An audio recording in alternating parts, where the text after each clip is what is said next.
ABC நேயர்களுக்கு வணக்கம். கடந்த 2 நாட்களாக இந்தியா முழுவதும் நாடாளுமன்றம் உட்பட கடைகோடி மக்கள் வரை நாடு முழுவதும் ஒரு பெரிய பரபரப்பான ஒரு அரசியல் சூழ்நிலையை பாரதிய ஜனதா கட்சி உருவாக்கி இருக்கிறது. இந்த பாரதிய ஜனதா கட்சி எப்போதுமே அவர்கள் ஒரு விஷயத்தை திசை திருப்புவதற்காகவும் அவர்கள் மீது இருக்கக்கூடிய பழியை வேறு திசையில் மடைமாற்றம் விடுவதற்கு அவர்கள் வல்லவர்கள். அதானியை குறித்து அமெரிக்க நீதிமன்றம் வழக்கு பதிந்து விசாரணை வளையத்திற்குள் கொண்டு வந்திருக்கிறது. அவர் மீது வழக்கு பதிந்து அவரை விசாரிப்பதற்கான அனைத்து நடவடிக்கைகளிலும் எடுத்து வருகிறது. நாடாளுமன்றத்தில் ராகுல் காந்தி அதை குறித்து விவாதம் செய்ய வந்தார். அப்போது ஏறத்தாழ அவர் நீண்ட நேரம் அதானி குறித்து, அதானி டாக்குமெண்ட் குறித்து, அதானியுடைய ஊழல் குறித்து அவர் பேசினார். அப்போது அவருக்கு இடைமறித்து நிறைய சில்லறை வேலைகளை செய்தார்கள். அதற்கு அடுத்தது ஒரே நாடு ஒரே தேர்தல் மசோதாவை தாக்கல் செய்தார்கள். அந்த மசோதா வரும்போது அதை குறித்து வாக்கெடுப்பு நடத்தினார்கள். அந்த வாக்கெடுப்பில் பாரதிய ஜனதா கட்சி தோல்வி அடைந்தது. எதிர்கட்சி வலுவாக எதிர்ப்பு தெரிவித்ததனால் அது தோல்வி அடைந்தது. அது குறித்து நாடாளுமன்றத்தில் விவாதம் நடக்கிறது. அந்த விவாதத்தை ஒரே நாடு ஒரே தேர்தல் என்ற அந்த திட்டத்தில எவ்வளவு பெரிய ஆபத்து இருக்கிறது என்று ஒவ்வொரு அரசியல் கட்சி தலைவர்களும் அவர்களுக்கு கிடைத்த குறைந்த நேரத்தில் மிக ஆழமாக அதை பதிவு செய்து வந்தார்கள். அப்போது எழுந்த உள்துறை அமைச்சர் அமித்ஷா அவர்கள் அம்பேத்கர் அம்பேத்கர் அம்பேத்கர், எதற்கெடுத்தாலும் அம்பேத்கர், அம்பேத்கரை பேரை உச்சரிக்கிறதை விட பகவான் பேரை உச்சரித்திருந்தா 7 பிறவைக்கு சொர்க்கலோகத்துக்காவது போலாம் அப்படின்னு சொல்லி ஒரு நாடாளுமன்றத்துல அம்பேத்கரை ஒரு இழிவா பேசியிருக்கிறார். ஒரு உள்துறை அமைச்சர் அப்படி பேசுவது ஒரு நாகரிகமான முறை அல்ல. அது ஏதோ அவர் விளையாட்டு பிள்ளையை பேசுவது போல் திட்டமிட்டுதான் பேசியிருக்கிறார். அதை மாற்றுக்கிறது கிடையாது. திசை திருப்புவதற்காக பேசப்பட்டதுதான். திட்டமிடாமல் ஒன்றும் விளையாட்டு பிள்ளை போல் அவர் பேசியது கிடையாது. எல்லாவற்றையும் மடைமாற்றம் செய்வதற்காக ஒரு திட்டமிட்டு அம்பேத்கர் பேரை ஈஸியாக கொச்சைப்படுத்தி விட்டார். அதற்கு நாடாளுமன்றம் வேற வடிவத்துல, எப்போதும் வரலாறுகள் சந்திக்காத ஒரு வடிவத்தை இப்போது நாடாளுமன்றம் சந்தித்துக் கொண்டிருக்கிறது. சந்தித்து முடிந்த நேரத்தோட 20ஆம் தேதியோட நாடாளுமன்றம் கூட்டத்தொடர் முடிந்துவிட்டது.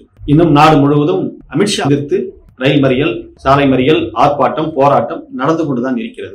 இந்த நிலையில நாம இதை பார்க்க வேண்டிய, மிக கூர்மையாக கவனிக்க வேண்டிய ஒரு விஷயம் என்னன்னு கேட்டீங்கன்னா, நாடாளுமன்றத்துல ஒரு சில்லறத்தனமான, அதாவது எப்போதும் இல்லாம ஒரு கேவலமான நிலைக்கு நாடாளுமன்றத்தை வழிநடத்தி கொண்டிருக்கிறது பாரதிய ஜனதா கட்சி. ஒரு பாரதிய ஜனதாவுடைய ஒரு பெண் எம்பியை விட்டு நாடாளுமன்றத்தில் ராகுல் காந்தி என்னை தவறாக பார்த்தார் அப்படின்னு சொல்லி சொல்றாங்க.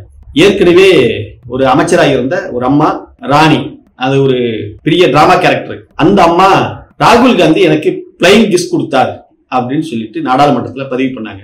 எவ்வளவு கேவலமானது! ராகுல் காந்தி யாரு? ஒரு பெரும் கட்சியினுடைய தலைவர், நீண்ட பாரம்பரியம் கொண்டவர். அவரை சிறுமைப்படுத்தணுன்றதுக்காக பெண் எம்பிக்களை விட்டு இவ்வளவு கேவலமாக நாடாளுமன்றத்துல பேச வைக்கிறாங்க. இதுக்கு முன்னாடி நாடாளுமன்றம் இப்படி எல்லாம் இல்ல. ஒரு தலைவர் கருத்து தெரிவித்திருந்தா, அம்பேத்கரை பத்தி கருத்து தெரிவித்தா, எங்களுக்கு அம்பேத்கர் பத்தி மாற்று கருத்து இருக்கிறது, நேரு பத்தி பேசியிருந்தா நேரு பத்தி எங்களுக்கு மாற்று கருத்து இருக்கிறது அப்படின்னு பேசலாம். அதுதான் இயல்பு, அதுதான் வழக்கம், அதுதான் ஒரு தலைமை பண்புக்கு ஒரு கட்சியினுடைய அழகு. ஆனா பாரதிய ஜனதா கட்சி அப்படிப்பட்ட ஒரு கட்சி கிடையாது. பாரதிய ஜனதா கட்சி கேவலமான, கீழ்த்தரமா நடந்தக்கூடிய ஒரு பார்ட்டி. அதனால அது என்ன முடிவு எடுக்கிறாங்கன்னு கேட்டீங்கன்னா, கடைசியா ராகுல் காந்தியை கைது பண்றதுக்கான ஒரு முகாந்திரத்தை கொண்டுட்டு போறாங்க. அதுல ஒரிசாவை சேர்ந்த நாடாளுமன்ற உறுப்பினர் பிரதாப் சந்திர சாரங்கி, அவர் ராகுல் காந்தி என்னை கீழே தள்ளி விட்டார் அப்படின்னு சொல்லி விழுந்து வெறும் மண்டைய கையில புடிச்சுக்கிட்டு, நீங்க அந்த போட்டோஷாப் எல்லாம் பாத்தீங்கன்னா, அந்த டாக்டர் நடிக்கிறது, டாக்டர் பக்கத்துல இருந்து நடிக்கிறது, எல்லாம் டிராமா நடத்துறது, அது ஒரு பெரிய டிராமா கம்பெனி மாதிரியே இருந்திருக்கும். மைக் எடுத்துக்கிட்டு போயிட்டு ஒரு தொலைக்காட்சி நிருபர்கள் கேட்கறாங்க, அந்த கையை எடுங்க, எங்க ரத்தம் ஓடுதுன்னு பார்ப்போம் அப்படின்னு சொல்லி கேட்கறாங்க. இல்ல நாங்க டாக்டர்கிட்ட தான் காட்டுவோம், அது உங்கள்கிட்ட காட்ட முடியாது, ராகுல் காந்தி என்ன கீழே தள்ளி விட்டாரு, ராகுல் காந்தி என்ன கீழே தள்ளி விட்டாரு அப்படின்னு சொல்லி சொல்றாரு. அத்தனையும் டிராமா. இதுல ராகுல் காந்தி மீது கொலை முயற்சி வழக்கு பதிவு பண்றதுக்கான புகார் கொடுத்திருக்காங்க. இன்னும் அதை கம்ப்ளைண்ட் எடுத்துக்கல. ஆனா எடுத்தாலும் ஆச்சரியப்படுவதற்கு இல்லை. ராகுல் காந்தியை கைது செய்தாலும் ஆச்சரியப்படுவதற்கு இல்லை. ஏனென்றால் இவர்கள் அப்படிப்பட்டவர்கள். இந்த ஒரிசா மாநிலத்தை சேர்ந்த அந்த எம்பி இருக்காருல்ல, பிரதாப் சந்திர சாரங்கி, 1999 ஆஸ்திரேலிய நாட்டை சேர்ந்த கிறிஸ்துவ பாதிரியார கிரகாம் ஸ்டெயின்ஸ், இந்த பாதிரியாரினுடைய பேரு கிரகாம் ஸ்டெயின்ஸ், அவருடைய 2 குழந்தைங்க, ஒருத்தர் பேர் பிலிப், இன்னொரு குழந்தை பேர் வந்து திமோதி. இந்த 2 குழந்தைகளையும் பாதிரியார் உட்பட 3 பேர்த்தையும் நள்ளிரவுல அந்த வீட்டுக்கு தீய வச்சு உயிரோட கொளுத்தினாங்க. இந்த பிரதாப் சந்திர சாரங்கி உயிரோட கொளுத்தி சாவடிச்சாங்க. அவங்க மதமாற்றம் செய்வதற்காக இந்தியாவுக்கு வந்தவர்கள் அப்படின்னு சொல்லிட்டு அவர்களை உயிரோட கொளுத்தினாங்க. அவ்வளவு பெரிய கொலை வாதக செயலை செய்தவர் தான் இந்த நாடாளுமன்ற உறுப்பினர், தற்போது ராகுல் காந்தி கீழே தள்ளிவிட்டார் என்று சொல்லக்கூடிய நபர். அவருக்கு 2002ல ஒரிசா நீதிமன்றம் ஆயுள் தண்டனை வழங்குது. அவர் கூட சேர்ந்து 11 பேர்த்துக்கு ஆயுள் தண்டனை வழங்குது. அந்த ஆயுள் தண்டனை வழக்கு திரும்ப எடுத்து விசாரணை நடத்தும் போது போதுமான ஆதாரம் இல்லை அப்படின்னு சொல்லிட்டு அவர் 2 வருஷத்துல அவரை விடுதலை செஞ்சிருச்சு. அதுக்கு பின்னாடி ஒரிசா மாநிலத்துல ஒரு சட்டமன்ற உறுப்பினராக இருந்தாரு. அதன் பிறகு 2019ல நடந்த நாடாளுமன்ற தேர்தலில் எம்பியா தேர்வு செய்யப்பட்டு மத்திய இணையமைச்சராக ஆனாரு.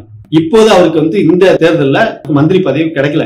அதனால அந்த மந்திரி பதவி கிடைக்கலன்றதுக்காக அவர் இப்படிப்பட்ட ஒரு டிராமா நடத்தி ஒரு பாதகமான செயலுக்கு போயிட்டு இருக்காரு. இது ஒரு ஆபத்தான அரசியல் போக்கு.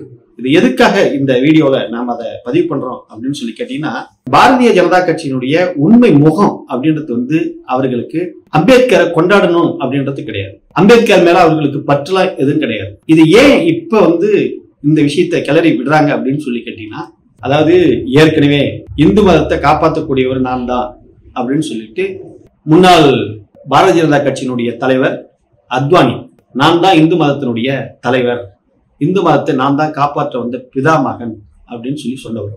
அப்ப வந்து என்னன்னு கேட்டீங்கன்னா, அவர் பாபர் மசூதி இடிக்கிறதுக்காக ரத யாத்திரை நடத்தி அந்த ரத யாத்திரைய அவங்க கொண்டுட்டு போயிட்டு பாபர் மசூதி இடிச்சாங்க. அந்த இடிக்கிறதுக்கான நாள் கூட அவர்கள் அழகாக ஒரு தேதியை பிக்ஸ் பண்ணாங்க.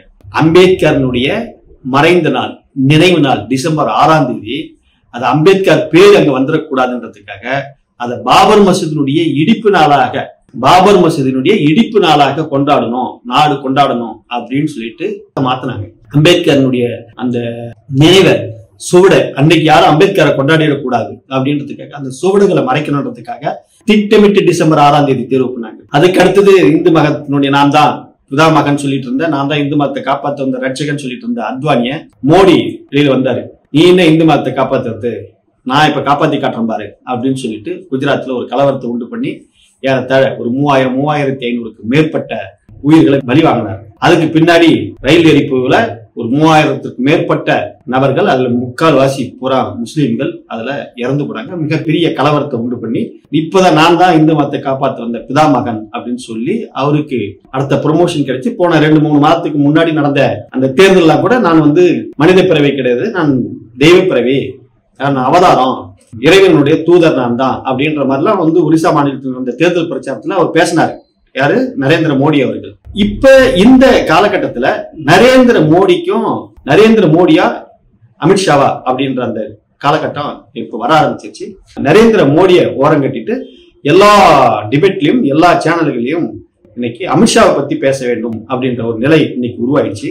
அதனாலேயே அம்பேத்கரை அவர் தொட்டு அம்பேத்கர் பேசுறதை விட பகவான் பேரை சொல்லியிருந்தேன்னா 7 ஜென்மத்துக்கு நீங்க வந்து மோட்சத்துக்கு போயிருக்கலாம், புண்ணியம் கிடைச்சிருக்கும் அப்படின்னு சொல்றதுக்கான வாசகங்கள் என்ன அப்படின்னு சொல்லி கேட்டீங்கன்னா, இன்னைக்கு அம்பேத்கரை பத்தி பேசுறதுக்கும் அமித்ஷாவை பத்தி பேசுறதுக்கும் இந்து மதத்தினுடைய காப்பாளர், இந்து மதத்தை பாதுகாக்கக்கூடியவர் அமித்ஷா தான் அப்படின்ற இடத்தை பிடிக்கிறதுக்கு இன்னைக்கு அவர்களுக்குள்ள ஒரு போட்டி வந்து அந்த இடத்தை அமித்ஷா விரைவில் பிடித்து விடுவார். விரைவில் நரேந்திர மோடியை தள்ளிவிட்டு நரேந்திர மோடியை இறக்கி விட்டுட்டு அமித்ஷா பிரைம் மினிஸ்டர் ஆகிவிடுவார்.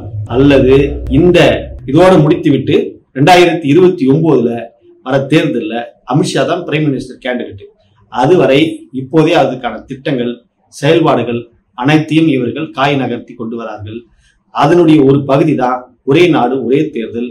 இன்றைக்கு அம்பேத்கரை பற்றி அதை விமர்சனம் செய்வதும், அவர்கள் அம்பேத்கரையும் அம்பேத்கரனுடைய எழுதிய அரசியல் சாசனத்தையும் அவர்கள் மறைக்கவும் புதைக்கவும் திட்டமிட்டு நயவஞ்சகத்தோடு இந்த வேலைகளை செய்து வருகிறார்கள். இது நாட்டு மக்கள் கொஞ்சம் கொஞ்சமாக புரிந்து கொண்டு எதிர்வினையாற்ற தொடங்கி இருக்கிறார்கள். அதுதான் உண்மை. பாரதிய ஜனதா கட்சி எடுத்துட்டீங்கன்னா தேர்தல் ஆணையத்தை கையை வச்சாங்க, தேர்தல் ஆணையத்தை முடிச்சிட்டாங்க. இதுக்கு அடுத்தது தேர்தல் நடத்தக்கூடிய ஆணையத்தை அவர்கள் கையில் வச்சுக்கிட்டு இப்ப ஒரே நாடு ஒரே தேர்தல் என்ற சிஸ்டத்தையும் கொண்டுட்டு வந்து மொத்தமா அவங்க ஒற்றை மனிதர் அதிபர் அப்படின்ற இடத்துக்கு கொண்டு வந்து நாட்டை நிறுத்தி விடுவார்கள். இது ஆபத்தான போக்கிற்கு இந்த நாட்டை அழைத்து செல்கிறார்கள். இது எப்போதும் இல்லாத காலகட்டம், ஆபத்தான காலகட்டம். நாடு போய்கொண்டிருக்கிறது. நன்றி, வணக்கம்.